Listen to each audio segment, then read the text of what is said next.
kami akan menggugat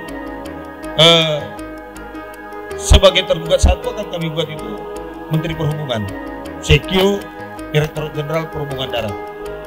Ya. Tergugat dua, Pemko Medan, dalam hal ini Wali Kota Medan, supaya Kementerian Perhubungan Republik Indonesia dan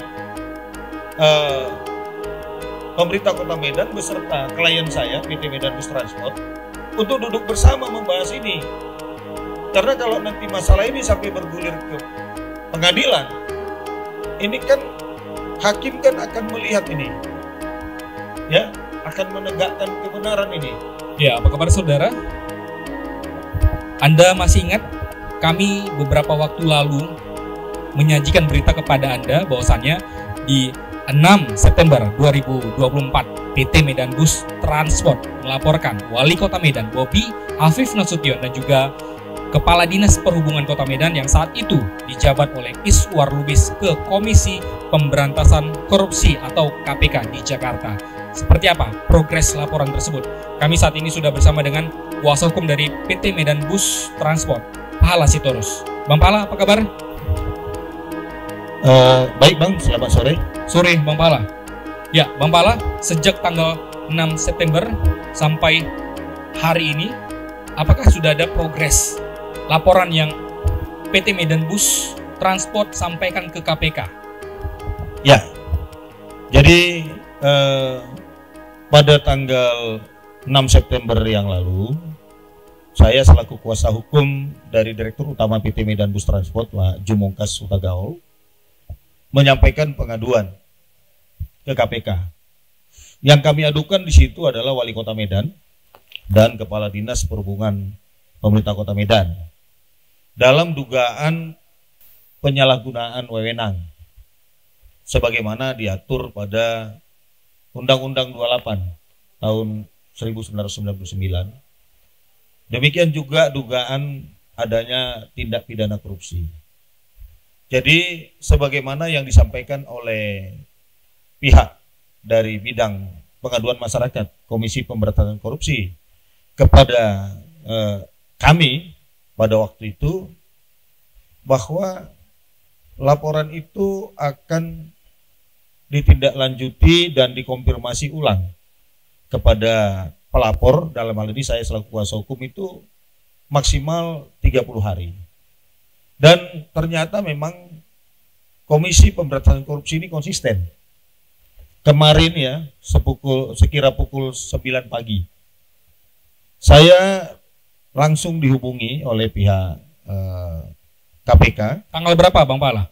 Tanggal 25 pukul 9 pagi. Berarti itu sekitar 19 hari Bang Pahala ya? 19 hari. Baik. Ya, jadi saya langsung berdialog dan di sana dari pihak KPK itu melakukan pendalaman terkait materi yang kami serahkan pada waktu itu. Dan dari hasil dialog itu saya melihat dan merasakan bahwa pihak KPK itu sudah menemukan titik terang dugaan penyalahgunaan wewenang dan dugaan adanya tindak pidana korupsi. Menurut hemat saya dari dialog itu. Apa yang membuat abang yakin? Ya, karena pertanyaan demi pertanyaan dengan jawaban yang saya sampaikan itu mereka bisa nyambung begitu. Bahkan mereka juga sesungguhnya dari pihak KPK sudah mencari informasi lainnya terkait materi yang sudah kami serahkan. Baik, artinya mereka sudah turun ke Kota Medan atau masih menganalisis data? Saya tidak tahu persis mereka sudah turun, tapi mereka sudah mencari informasi kebenaran daripada materi laporan yang kami serahkan. Bahkan disampaikan mereka akan melakukan koordinasi dengan Inspektorat Kota Medan. Sudah ada jawaban seperti itu Bang ya? Bukan jawaban, di dalam dialog kemarin disampaikan ya kami akan ajukan ini ke Direktur Dumas dan selanjutnya kami akan meminta supaya kami akan berkoordinasi dengan Inspektorat Kota Medan. Itu ada disampaikan ke saya. Iya. Ya. Jadi dari perbincangan, dari dialog pendalaman materi itu, saya melihat bahwa mereka meyakini yang kami laporkan itu bukan mengada-ada. Tapi kami merasakan bahwa pihak KPK juga akan menunjukkan suatu kerja yang profesional supaya ada kepastian hukum di sana. Baik, mungkin Bang Pahala, kita ulang sedikit kasus yang dilaporkan ataupun laporan yang disampaikan oleh Direktur PT Medan Bus Transport Jumongkas Hutagaol ini ke KPK. Ya. Boleh Abang ulas sedikit saja Bang ke Ya. masyarakat? Jadi begini, PT Medan Bus Transport ini kan operator dari BTS Transmetro Daily, yang mana dari program pemerintah pusat yang diluncurkan oleh Kementerian Perhubungan, Direktorat Jenderal Perhubungan Darat, dipandang perlu bahwa saat ini memang di kota-kota besar transportasi massal itu kan menjadi kebutuhan untuk mengurangi kemacetan, untuk ya supaya menekan emisi gas buang yang mengakibatkan polusi udara, terus ya mengurangi penggunaan subsidi BBM. Jadi banyak hal. Maka pemerintah pusat dalam hal ini Kementerian Perhubungan kan memilih dari 5 kota di tahun 2020 yang menggunakan transportasi massal dengan BOK dari kementerian itu kan termasuk Kota Medan. Jadi PT Medan Bus Transport dalam ini Pak Jumongkas Hutagaol, kenapa dia berkenan menjadi operator walaupun pada waktu itu masa sulit dan tidak ada perusahaan pembiayaan dan perbankan yang bersedia untuk membiayai pengadaan bus ini, ya, karena adanya kesepakatan antara Direktorat Jenderal Perhubungan Darat Kementerian Perhubungan dengan pemerintah Provinsi Sumatera Utara dan pemerintah Kota Medan. Proyek ini akan berjalan 5 tahun, gitu. Terus ada lagi surat dari Dirjen bahwa memang diberikan suatu BOK dengan perhitungan dalam hal ini 5 tahun itu justru masa cicilan. Jadi anggaran yang dihitung itu dihitung kilometer rupiah mobil besar dan mobil sedang itu dengan asumsi bahwa ini akan bisa BEP 5 tahun. Gitu. Terus ada lagi di sana dikatakan bahwa diberikan masa masa susutnya itu 7 tahun. Artinya setelah BEP 5 tahun masih diberikan kesempatan beroperasi 2 tahun lagi jadi 7 tahun. Disinilah ada keuntungan operator yang tadi telah mengeluarkan energi dan modal besar supaya pilot project yang di Kota Medan ini terwujud. Jadi sebenarnya PT Medan Bus Transport ini sudah membantu pemerintah dengan segala cara supaya program dari pemerintah pusat itu berjalan. Gitu. Ya. Dan untuk diketahui juga saudara, selain dari penjelasan dari kuasa hukum PT Medan Bus Transport ini, kami sebenarnya juga sudah menghubungi Kadisub Kota Medan yang saat itu dijabat oleh Iswar Lubis ke nomor pribadi beliau 0821 63 03 40 sekian. Kami selalu mempertanyakan seperti apa sebenarnya rencana pengadaan mobil listrik, proses lelang, dan juga proses yang terkait dengan program BRT mereka yang pada akhirnya ini menjegal dari mobil milik PT Medan Bus Transport. Dan pada 11 September 2024 lalu, Iswar Lubis ini dicopot oleh Wali Kota Medan Bobi Afif Nasution dari jabatan sebagai Kepala Dinas Perhubungan Kota Medan. Dan Bang Pahala, kalau sudah dicopot Iswar Lubis dan PT Medan Bus kemarin melaporkan salah satunya Iswar Lubis ke KPK, apakah proses hukum ini berhenti atau masih tetap lanjut, Bang Pala? Ya, jadi kan begini Bang, kalau masalah dia dinonaktifkan dari jabatan itu kan penilaian dari wali kota ya, karena yang berhak mengangkat dan memberhentikan atau menonaktifkan kepala dinas dan jajarannya yang ada itu kan wali kota.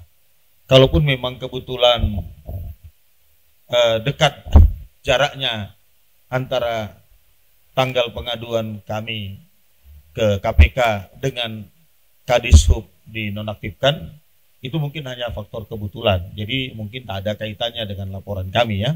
Tapi terkait masalah hukum, ya walaupun beliau tidak lagi kepala dinas ataupun dinonaktifkan saat ini, itu nggak ada hubungannya Bang, tetap jalan. Karena kan persoalan hukum kan persoalan siapa yang berbuat, siapa yang bertanggung jawab Bang. Ya. Gitu. Dan Bang Pala, kalau dihitung-hitung Bang Pala, kita bicara ekonominya ini, kerugian yang yang terjadi dengan pengadaan mobil listrik ini berapa Bang Pala? Ini bukan persoalan kerugian karena pengadaan mobil listrik. Sebenarnya kita nggak ada masalah dengan mobil listrik Bang. Yang masalah adalah ketika mobil ini, bus ini harusnya beroperasi 5 tahun untuk BEP, untuk bisa dibayar investasinya, dan diberikan kesempatan 2 tahun lagi sesuai dengan keputusan Dirjen itu. Di sini persoalan kerugiannya Bang. Kalau kita berhitung, sebenarnya perhitungan rupiah kilometer yang ditetapkan oleh Direktorat Jenderal Perhubungan Darat, ya kan? Misalnya untuk mobil besar itu 15.000 sekian per kilometer rupiah, mobil sedang 10.000 sekian per kilometer rupiah. Ini kan hitungannya hitungan investasi 5 tahun, bukan investasi 3,5 tahun. Sementara bus besar dan sedang ini yang jumlahnya 72 unit ini kan sudah diberhentikan operasinya terhitung tanggal 19 Agustus 2024. Sehingga kalau kita diberhentikan operasinya, ya, pemerintah dalam hal ini yang memberikan pilot project ini adalah Kementerian Perhubungan, ya harusnya tahu bahwa PT Medan Bus ini mengalami kerugian yang besar. Karena kalau nanti dihitung ulang berapa yang harus dibayarkan oleh pemerintah kepada PT Medan Bus Transport, kan gitu. Ya, selain daripada itu, ini kan direncanakan Kota Medan ini, BTS ini, angkutan massal ini kan yang yang dinyatakan akan tanggung jawab oleh pemerintah Kota Medan ini kan ada 15 koridor. Jadi direncanakan semuanya 17 itu, 2 koridor itu oleh pemerintah provinsi.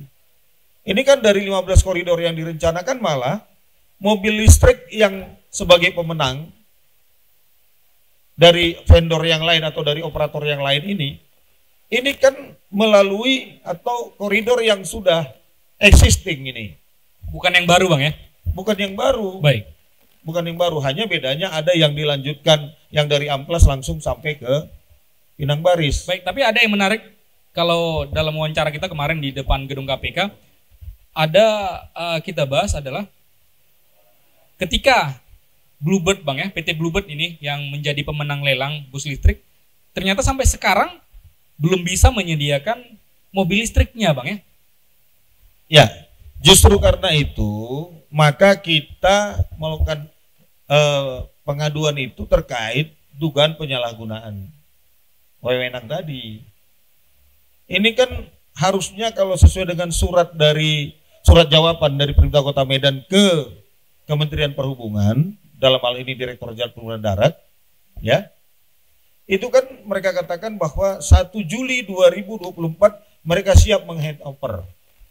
Sehingga Kementerian Perhubungan, dalam hal ini Direktur Jenderal Perhubungan Darat, hanya menganggarkan BOK untuk BTS Transmetro Daily, PT Medan Bus Transport itu sampai tanggal 31 Juni 2024. Ternyata setelah 31 Juni 2024 masuki 1 Juli, pemerintah Kota Medan tidak menyiapkan anggaran ini untuk handover. Baik, tapi ya, yang paling menarik sekali lagi, Bang Pala, ternyata ketika permasalahan ini terjadi, PT Bluebird tidak bisa menyediakan unitnya, mobil bus listriknya.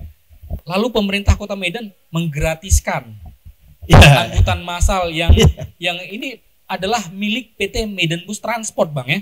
Ya, ini yang lucu. Kan lucu ya, harusnya kan ketika perusahaan yang dinyatakan sebagai pemenang lelang tidak dapat menyediakan tepat waktu, ini kan harus diberikan sanksi. Ini malah menurut hemat kami kan dilindungi, disuruh kalau belum datang, kira-kira begitu ya, hemat saya begitu, pemikiran saya. Kalau belum datang mobil listrik kalian, sewa aja mobil konvensional orang itu, operasikan lagi. Kan gitu, yang beroperasi sampai hari ini. Dan itu kemarin ditanya oleh pihak KPK, apakah sampai hari ini mobil konvensional itu masih beroperasi? Saya bilang masih. Itu ditanya pihak KPK kepada saya. Tapi kemarin. Tidak berkoordinasi dengan PT Medan Bus lagi, Bang? Oh enggak. Lalu sewa menyewa itu? Nah, itu enggak tahu kita gimana. Tidak ada hubungan dengan PT Medan Bus. Ini akan bisa menimbulkan masalah hukum. Ya, cuma persoalannya kan bukan begitu. Bukan hanya itu, bukan ya. Yang saya maksudkan tadi, ketika masa cicilan 5 tahun dengan perhitungan 5 tahun lah lahir kilometer rupiah itu. Sehingga setiap bulan ada namanya biaya investasi yang harus dibayarkan dalam hal pelunasan bus ini selama 5 tahun. Ini kan masih 3,5 tahun sudah diputus. Berarti terjadi kurang bayar ini dari pemerintah. Kurang bayarnya apa? Ya, kalau gitu kilometer rupiahnya harus dilakukan penyesuaian lagi atau dikonversi dengan perhitungan 3,5 tahun. Ini kan akan terjadi gugatan ini, dan kami akan menggugat sebagai tergugat satu akan kami gugat itu Menteri Perhubungan, CQ, Direktur Jenderal Perhubungan Darat. Ya. Tergugat 2 Pemko Medan, dalam hal ini Wali Kota Medan. Akan ada gugatan lanjutan? Akan kami lakukan gugatan keperdataannya. Kapan rencana, Bang? Ya, kami rencananya mungkin segera menggugat ini. Ya, ini kan pengaduan ke KPK kan baru dijawab kemarin 19 hari. Baik. Ya, walaupun KPK mengatakan sampai 30 hari. Kita berharap setelah KPK turun atau setelah berkoordinasi dengan pihak inspektorat, karena saya katakan timbulnya kerugian negara adalah ketika pemerintah Kota Medan justru memberikan gratis lagi kepada masyarakat pengguna, padahal pada operasional pertama di tanggal 16 November 2020 sampai November 2021, Kementerian Perhubungan sudah memberikan suatu kebijakan gratis ini untuk sosialisasi penggunaan e-money dan penggunaan QRIS dalam hal pola pembayarannya. Jadi 1 tahun masyarakat disuruh sosialisasi dan sambil memberitahu, udah ada ini angkutan massal. Ini kok dikasih lagi gratis saja karena bentuk minta maaf keterlambatan mobil listrik. Yang minta maaf itu pihak pemenang. Kalau memang PT Bluebird TBK yang menang, dia yang minta maaf kepada masyarakat. Kami minta maaf ya, kami sebagai pemenang lelang kami belum bisa mengadakan mobil tepat waktu. Jadi kami masih menggunakan mobil konvensional. Dan harusnya juga disanksi, bukan menjadi pemenang. Oh iya, harus disanksi. Jadi aturan-aturan yang telah ditetapkan itu kan siapapun itu sebagai pemenang lelang, ketika dia terlambat, yang dikenakan sanksi bukan perlindungan. Kalau ini menurut saya ini perlindungan.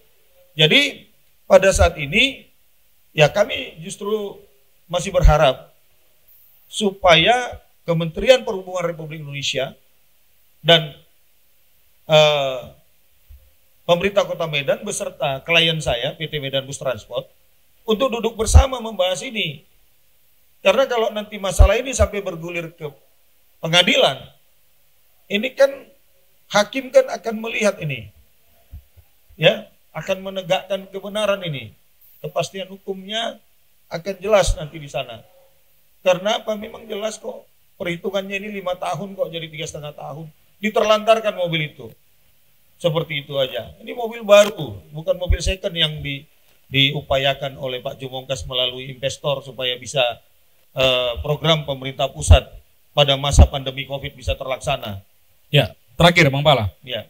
Apa yang Abang ingin sampaikan kepada Menteri Perhubungan dan juga kepada masyarakat dan juga kepada pemerintah Kota Medan?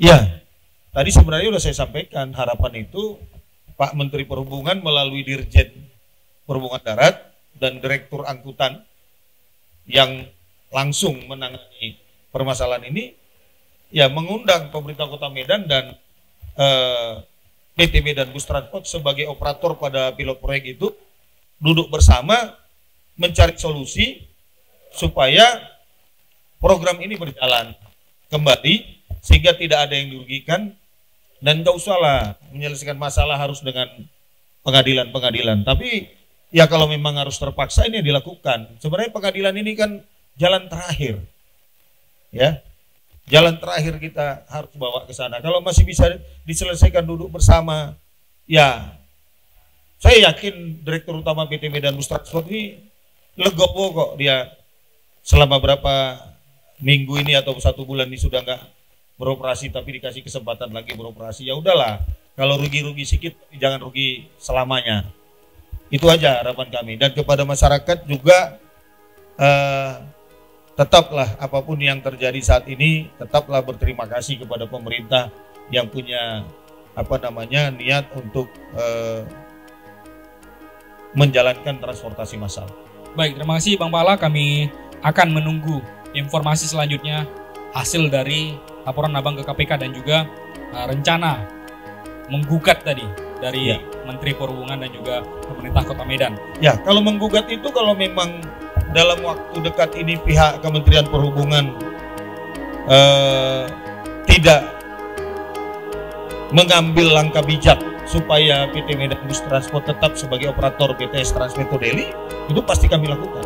Baik, kan sudah saya katakan, tergugat satu itu Menteri Perhubungan Republik Indonesia, CQ Direktur Jenderal Perhubungan Darat, tergugat 2 itu pemerintah Kota Medan. Baik, sampai jumpa di kesempatan berikutnya Bang Pala. Ya, sehat selalu. Ya, terima kasih Bang. Demikian tadi saudara wawancara kita dengan kuasa hukum dari PT Medan Bus Transport, Pala Store. Saya Prasetyo, sampai jumpa.